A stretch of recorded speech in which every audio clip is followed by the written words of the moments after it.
যুব সমাজকে উদ্বুদ্ধ করা, যাতে করে তারা ফুটবলে ফিরে আসে, তারা খেলায় ফিরে আসে, এবং কি তারা সকল প্রকার মাদক দ্রব্য থেকে দূরে থেকে তারা আবার মাঠে ফিরে আসে। আমাদের আয়োজন এটাই মূল লক্ষ্য। প্রতি বছরই অনুষ্ঠিত হবে এটা? যে ইনশাল্লাহ আমাদের প্ল্যানিং আছে যে আমরা প্রতি বছর, এটা যদি সিজন 1, আমরা সিজন 2 আয়োজন করবো ইনশাল্লাহ। নেক্সট শীতে আমাদের শীতকালীন ফুটবল উৎসব চলতেই থাকবে ইনশাল্লাহ। সমাপনী অনুষ্ঠান কবে হবে? জি, সমাপনী অনুষ্ঠানটা কবে হবে?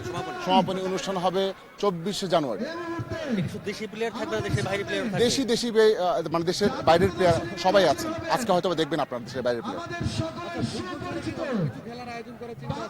ফুটবল ছাড়া আমাদের প্ল্যানিং আছে ক্রিকেট আয়োজন করার। এছাড়াও বাংলাদেশের যেসব ঐতিহ্যবাহী খেলা, হাডুডু, কাবাডি, এগুলো নিয়ে আমরা হয়তো কাজ করবো। তো ইনশাল্লাহ আপনার দোয়া থাকলে সেটা সম্ভব।